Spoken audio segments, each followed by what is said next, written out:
Hey there, Mike Dunn, Editor-in-Chief of Tabletop, and I've got something very special to tell you about. It's a new crowdfunding campaign from GUICube. It's called The Tomb of Gygax. It's a tribute to Gary Gygax and many of the legends that created the wonderful game that we all love to play. The link is right down here. Go hit it up, back it. You can't go wrong.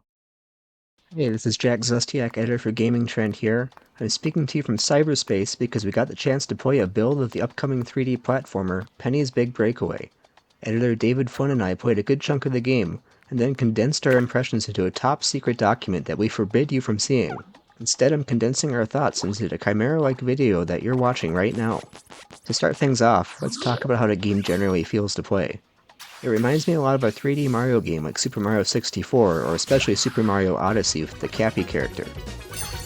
Your character, Penny, uses a yo-yo as her primary means of transportation, and doing that successfully requires some finesse. You can swing, dash, and double jump all over the place to control your movement in the air. By chaining these abilities together, you can seamlessly pull off acrobatic feats that allow you to traverse each level with style. There's a big learning curve to moving Penny well. It's the kind of game where I wanted to take a few minutes just to play around with the controls before playing it proper. It's enough to make you wish there was some kind of hub to play around in like Peach's Castle in Mario 64. You don't want to hear about Mario though. If you're familiar with this game at all, you probably know that it's being developed by Evening Star, a team of developers who previously helped bring the critically acclaimed Sonic Mania to life. Rather than any talk about Mario or even Penny herself, you probably want to know just one thing. Where's Sonic? Well, good news. I found him. He's right here. Just kidding.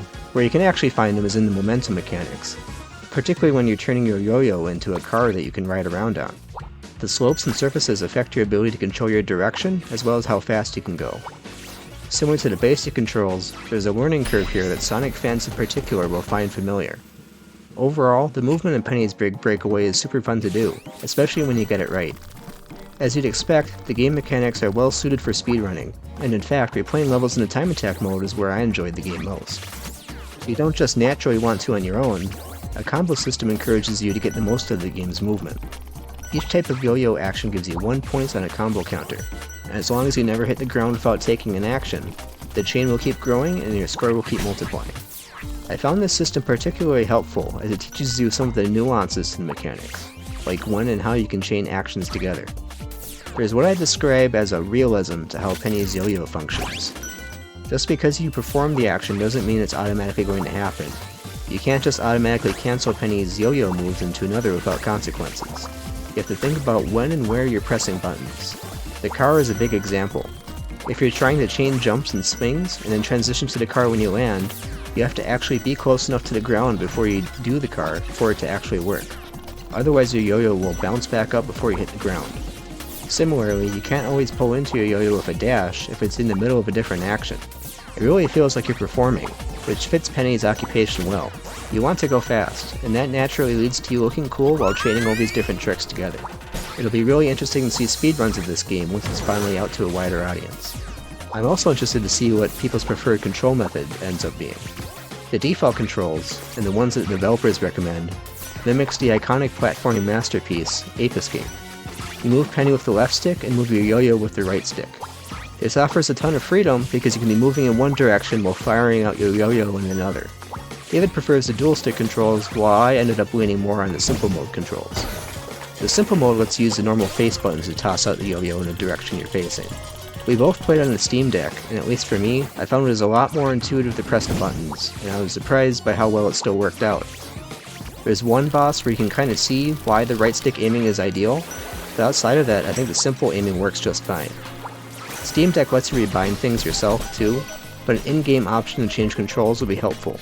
Penny's Big Breakaway makes a great first impression with its movement abilities, and whenever you're keeping things moving, it's great. That focuses clearly what the game wants to be.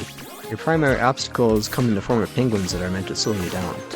One penguin won't harm you, but if enough grab onto you, Penny gets captured and needs to restart the next checkpoint. It's an interesting way to reframe the idea of combat in a game like this. In games like Mario or Sonic, it's usually either extremely simple or bogs the game down. Here, the enemies feed directly into the positives of the game. They're a great way to keep things moving, especially since you get them off of you by performing yo-yo moves. They feel less like enemies and more like moving blobs of obstacles you need to avoid. It feels great when you can zoom over them by getting a ton of momentum beforehand. Although the game emphasizes speed, you can stop to smell the penguins. In each level, side quests and collectibles encourage exploration similar to how the timer and combo system encourages speedy play. These exploration elements add some depth to the levels as well as a lot of personality, but they don't necessarily mesh well with the game's fast-footed nature. To start side quests, you need to walk up to the characters and hear them out, and while you don't technically need to slow down for that, in most cases you want to. You want to read the fun dialogue, and it's not always easy to parse at a glance what the game wants you to do.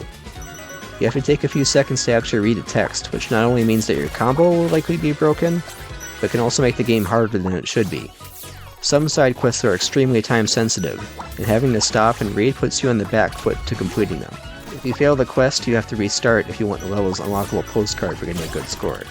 I like that there's a good incentive for scoring well, but I kinda wish there was a more traditional ranking system, because currently it's all or nothing.